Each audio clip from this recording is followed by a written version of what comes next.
Good morning, everyone. Welcome to Biology Solutions with Surya Prakash. Today, another important topic of cell, the basic unit of life. Introduction part ही हम करेंगे. छोटा सा topic है, important MCQs इसमें आते हैं, तो ध्यान दीजिएगा. देखिए, हम यहाँ एक बहुत ही इम्पोर्टेंट टॉपिक करने जा रहे हैं जहाँ हम कहते हैं ओवरव्यू ऑफ द सेल. अब नेचुरली सेल के बारे में हमने सारी चीजें पढ़नी है, तो पहले ओवरव्यू ले लेते हैं, क्योंकि छोटी ए पता होगा तभी बी पता होगा. अब ओवरव्यू ऑफ द सेल में क्या है कि देखिए तीन कंपोनेंट्स हैं. There are 3 components of the cell. अब वो तीन कंपोनेंट्स कौन से हैं, चलिए देख लेते हैं. पहले कंपोनेंट है हमारा आउटर एनवेलप. Outer envelope.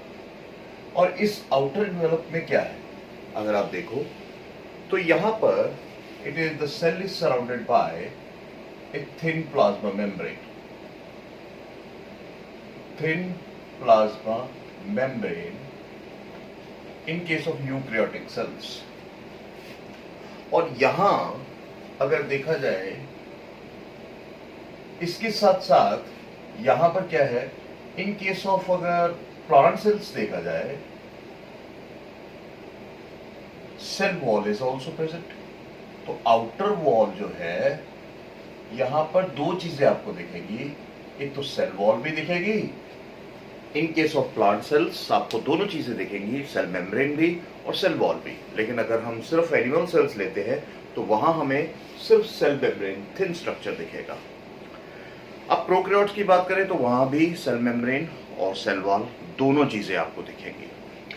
अब ये स्ट्रक्चर करता क्या है, इसका इंपॉर्टेंट फंक्शन क्या है. देखिए, प्रोटेक्शन देगा. इसके बाद मेंटेन्स शेप एंड साइज, है ना. शेप एंड साइज है. इवन होम्योस्टेसिस, सेल के अंदर जो इन्वायरमेंट है उसको मेंटेन रखेगा. तो देखिए, सिंपल सा कॉन्सेप्ट है, शेप और साइज मेंटेन करता है, होम्योस्टेसिस, प्रोटेक्शन है. ये दो चीजें, थिन एनवेलप और इसके साथ साथ प्लांट्स के केस में सेल. दूसरा ओवरव्यू का कंपोनेंट क्या आ जाता है हमारा, न्यूक्लियस. देखिए, न्यूक्लियस में आपको क्या दिखेगा. अब न्यूक्लियस क्या है, एक ऐसा स्ट्रक्चर जिसे हम कहते हैं control centre. Control centre of the cell. अब ये बेसिकली क्या करता है, फंक्शनिंग ऑफ सेल. अब देखो, जो भी सेल को चीज चाहिए वो न्यूक्लियस के पास उसका कंट्रोल सेंटर है, उसकी सिंथेसिस करवाई जाएगी, और अगर उसको रोकना है तो उसको रोका जाएगा. इसीलिए इसको कंट्रोल सेंटर कहा जाता है. सिंपल सा कॉन्सेप्ट है. क्योंकि देखो, ये कॉन्सेप्ट इसलिए जानना जरूरी, जब 10th से 11th में आप आते हैं ना, तो थोड़ा सा आपको ध्यान देना पड़ता है. बायो बिल्कुल डिफरेंट है, तो इसीलिए मैं बिल्कुल वैसे चल रहा हूं कि जैसे आपको कुछ नहीं पता है. हम 10th करके आए हैं और हम ये चीजें ले रहे हैं. कंट्रोल सेंटर है जो हमने 10th में पढ़ा है. फंक्शनिंग ऑफ द सेल में इंपॉर्टेंट पार्ट प्ले करता है. और अगर हम यूकैरियोट्स के केस में देखा जाए, तो अब यूकैरियोट्स में क्या देखेंगे कि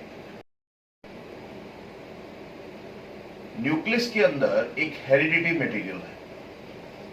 और मोस्टली जितने भी यूकैरियोट्स क्या, all the living organisms have the heredity materials, that is DNA. और ये डीएनए जो है वो एक मेम्ब्रेन से कवर होता है यूकैरियोट्स के केस में. Membrane covered. अब कौन सी मेम्ब्रेन कवर्ड होती है, वो यहां उसका नाम मैं नहीं लूंगा. अगर मैं यहां कोई और नाम ले लूं कोई फायदा नहीं है. सिंपली अभी याद रखिए, क्योंकि डीएनए आएगा, उसको जब करेंगे तब देखेंगे. सो मेम्ब्रेन कवर्ड होता है. लेकिन अगर प्रोकैरियोट्स की बात की जाए, तो प्रोकैरियोट्स में, इन प्रोकैरियोट्स, याद रखिए, इन prokaryotes it is naked DNA होता है. डीएनए क्या है, नेक्ड है. यानी नेक्ड कहने का मतलब है there is no membrane over it. उसके ऊपर कोई मेम्ब्रेन ही नहीं. और इसीलिए दिस नीक डीएनए इज नोन एज, इसे क्या कहा जाता है? It is known as nucleoid in prokaryotes, nucleoid कहा जाएगा और जीनोफोर भी कहा जाता है। तो ये जो दो छोटे कॉन्सेप्ट्स है, देखो टॉपिक देखने में बड़ा इजी लगता है लेकिन कॉन्सेप्ट होना चाहिए, कॉन्सेप्ट आपको क्लियर होना चाहिए। सो बेसिक से इसलिए शुरू हुए हैं। तीसरी चीज जो यहां आती है वो क्या है? That is the cytoplasm. देखो साइटोप्लाज्म क्या है, हम सभी जानते हैं, semi fluid material which is present between the nucleus and the cell membrane और द आउटर एनवेलप, है ना?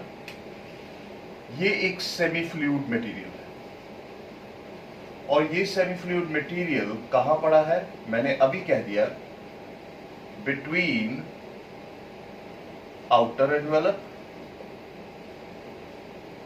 And nucleus.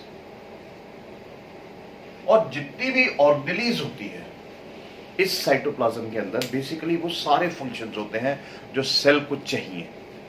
Transport of material, functioning of the cell, है ना, सिंथेसिस ऑफ द मटेरियल, वो सब कहां होता है? साइटोप्लाज्म में होता है। और यहां पर सबसे इंपॉर्टेंट चीज है, ऑर्गेनेलीज आर प्रेजेंट। हम जानते हैं ऑर्गेनेलीज होती हैं। अब वो जो ऑर्गेनेलीज है, वो ऑर्गेनेलीज, यहां में एक बड़ा इंपॉर्टेंट क्वेश्चन आता है, ऑर्गेनेलीज कैसी होती है? या तो वो मेम्ब्रेनलेस होंगी। अब वो मेम्ब्रेनलेस ऑर्गेनेलीज कौन सी हैं? क्या आप उसका नाम बता सकते हैं? देखिए मेम्ब्रेनलेस ऑर्गेनेलीज कौन सी होंगी? जैसे राइबोसोम्स, है ना, ribosomes are membraneless. Centrioles, important question है ये और नीट का इंपॉर्टेंट क्वेश्चन बन सकता है। नीट का इंपॉर्टेंट क्वेश्चन बन सकता है और बनता भी है, ये आते हैं। इसके बाद अगर देखा जाए सिंगल मेम्ब्रेन, देखिए सिंगल मेम्ब्रेन कौन से ऑर्गेनेलीज हैं यहां देख लेते हैं। सिंगल मेम्ब्रेन है हमारे पास, जैसे हम कहते हैं देयर आर गोल्गी अपरेटस, है ना, गोल्गी अपरेटस पॉपुलर ऑर्गेनेली है, पढ़ते हैं, एकेडमिक एग्जाम में आता है। Then there is endoplasmic reticulum, है ना, एंडोप्लाज्मिक रेटिकुलम होता है। देयर इज माइक्रोबॉडीज, है ना, माइक्रोबॉडीज देख लें, स्फेरोसोम्स देख लें। अब ये क्या चीजें हैं? ये हम इसी अभी तो फिलहाल आप नाम याद रखिए बस, क्योंकि 10 से 11 में आए हैं, तो जो टर्मिनोलॉजीज ऑफ द बायो है ना, वो थोड़ी सी डिफरेंट होती है। उसके बाद हमारे पास आ गए डबल मेम्ब्रेन। देखो ये क्वेश्चन है, ये क्वेश्चन बन रहा है और 26 के लिए ये क्वेश्चन तैयारी रखो। डबल मेम्ब्रेन, अब यहां पर क्या है?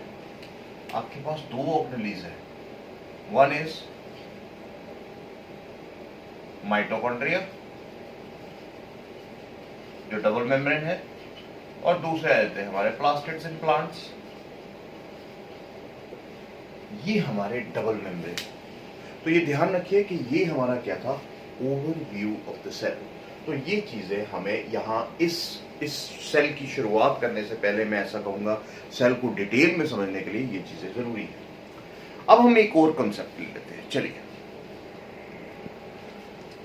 अब आ जाता है हमारा, देखिए एक बड़ा इंपॉर्टेंट कॉन्सेप्ट आता है जो बड़ी सिंपल सा कॉन्सेप्ट है, अनडिफरेंशिएटेड सेल्स। अनडिफरेंशिएटेड सेल,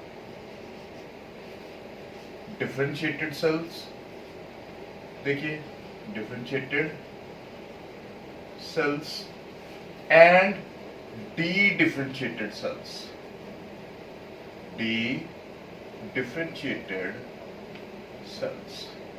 तो ये कॉन्सेप्ट आज हम इसको ले लेते हैं, छोटा सा कॉन्सेप्ट है, इसको भी इसी में कंप्लीट करते हैं। देखो अनडिफरेंशिएटेड सेल्स क्या होते हैं? देखिए they are not mature cells, लेकिन या ऐसा कह सकते हैं they have the power of division.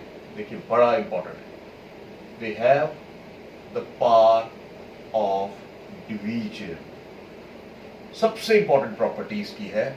और ये power of division undifferentiated cells में रहती है, जैसे हमारे स्टेम सेल्स होते हैं, इनमें ये पावर होती है। देन मेरिस्टेमेटिक सेल्स प्लांट्स में है ना, मेरिस्टेमेटिक सेल्स है, चाहे वो एपिकल मेरिस्टेम हो, चाहे वो इंटरकैलरी हो, चाहे वो लेटरल हो, वहां ये डिवीजन की प्रॉपर्टी रहती है। Bone marrow cells, bone marrow cells में भी ऐसा रहता है। इवन जाइगोट में भी ये प्रॉपर्टी होती है। तो दे आर अनडिफरेंशिएटेड सेल्स होते हैं, जाइगोट भी अनडिफरेंशिएटेड सेल्स है। तो ये एग्जांपल्स आपको याद रखनी है, एग्जांपल्स आपको याद रखनी है, क्योंकि यही आपका बेसिक कॉन्सेप्ट क्लियर करेगी। दूसरी चीज आ जाती है कि डिफरेंशिएटेड सेल्स कौन से हैं। अब यहां क्या है, दे बिकम मैच्योर, वो अपना क्या करते हैं, दे maintain shape and size, shape size maintain करते हैं, and lose the power of division. अब इनके पास ये पावर ऑफ डिवीजन नहीं होती है, इन्होंने अपना मेंटेन कर लिया है। क्यों किया है, टू परफॉर्म स्पेशल फंक्शन, किसी फंक्शन को करने के लिए इन्होंने ये काम किया था। they have basically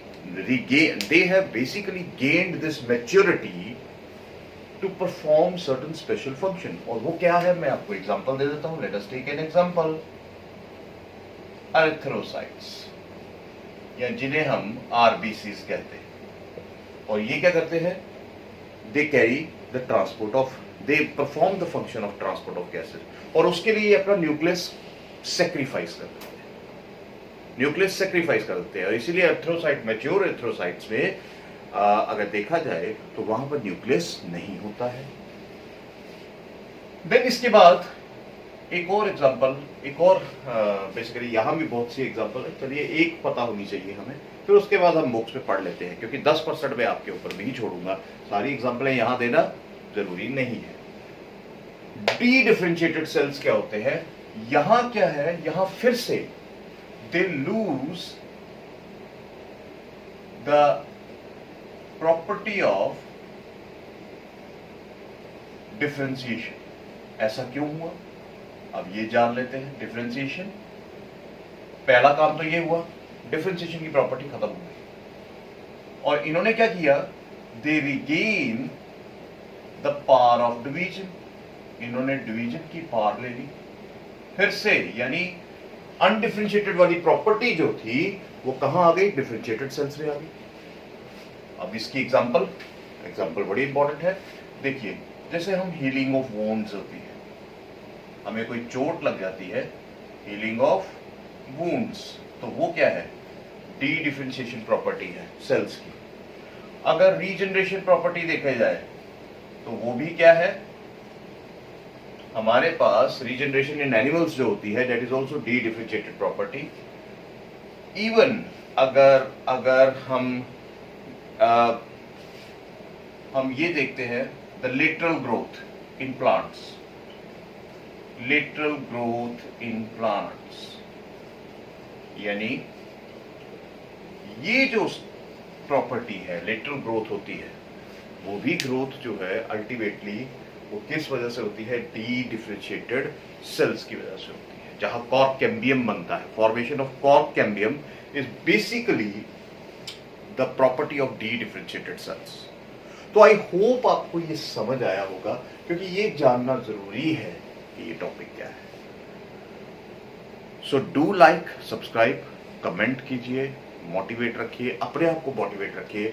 बहुत से टॉपिक आने वाले हैं, बहुत सा मजा आने वाला है। Thank you very much.